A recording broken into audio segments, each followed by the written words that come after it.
Here are the results for Thanksgiving Day, Thursday, November 25th, and the selections for Friday, November the 26th. At Calder, I only had 4 bets as a light rain on Wednesday night caused the Calder management to take all the races off the turf, and I was shut out on my bets at Calder. I went 0 for 4. I did run 3rd, and one other time I was kind of close with the 4th. I had one winner on the day, paid $22.20, but that was a non-investment race. However, the day was saved by my simulcast races, so let's take a look at how we did there.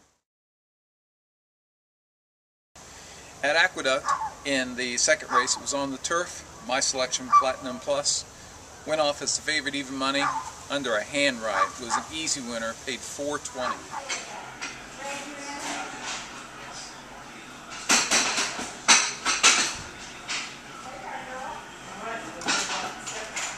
At the fairgrounds, I had selected Cherry Forever, went off at 2-1, and he came back a timely winner, paid $6.60.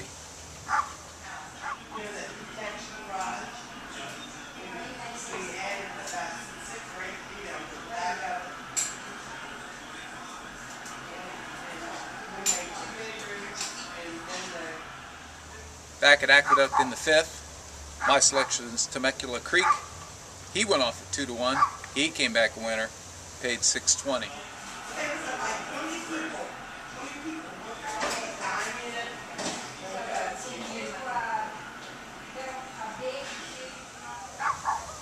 The story of the day, however, was at Aqueduct in one of the feature races, the Tensions Prince. This was the 6th race. It was at a 1 mile, that's a 1-turn mile at Aqueduct. My selection was my upset pick of the day, Ruffino. He went off at 13-1, and he just held on to win, paid $29.60.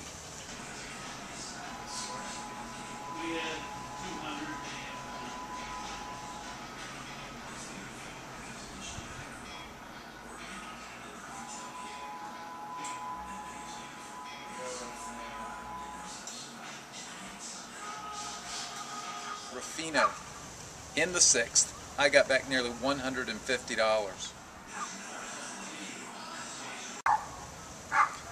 And at first at Hollywood was my best bet at Hollywood, where I had Riveting Reason. He went off at 1-5, which was the best I could hope for.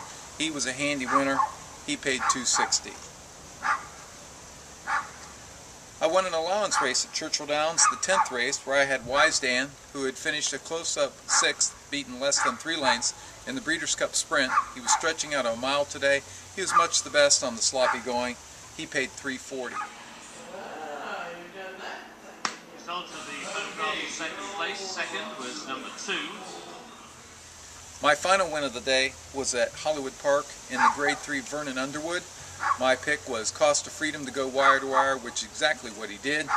I had 15 to win on him. He paid an even $4.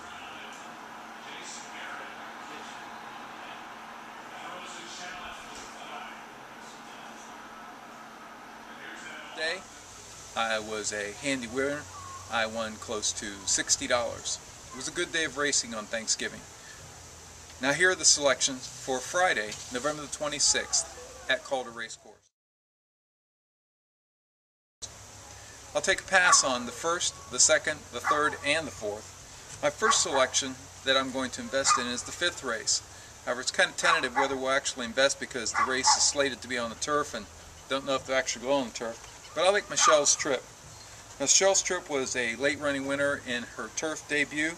She seemed to like the grassy going, and now that she gets back on the turf today and she gets a little bit of racing luck because she comes from off the pace, I think Michelle's Trip is the winner in the 5th. In the 6th race, I also have a selection. It's a sprint going 1 mile, short run into the first turn. It's a maiden claiming. Seth's Toy may offer some value, in spite of the fact that Manny Cruz, who's the top rider, is back in the saddle, and the fact that she was a clear second in her debut. She was beaten 7 lengths that day, but she was 3 clear of the show horse, and she's bred to get a distance of ground, and coming out of that sprint, I think she'll have a good trip, and I look for Seth's Toy to win the 6th. And the 7th, I'll double the investment on Tin Tim Poor Tin Tim. He showed talent before something went wrong in July of '09. He was then off until September when he came back and he was badly beaten, did not look good at all. He dropped in for a tag for the first time in his last race at Keeneland, and he looked pretty good. And then he came down to South Florida and he looked back to his old self. The question is, was that just a preview of what's to come? Is he back to his old ways, or was it the drop in class? I think today's starter allowance is a good fit for him.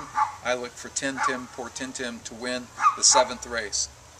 The 8th is slated for the turf. It's at 5 furlongs, so if it stays on the turf, I'll go with Proper Heiress. She's been running well in turf races, but at routes of ground. Today she turns back. She's been off for a while, and she shows quick workouts, which tells me they're serious for today. This is not just a prep. I look for her to be mid-pack and make a strong move down the lane. That's Proper Heiress in the 8th.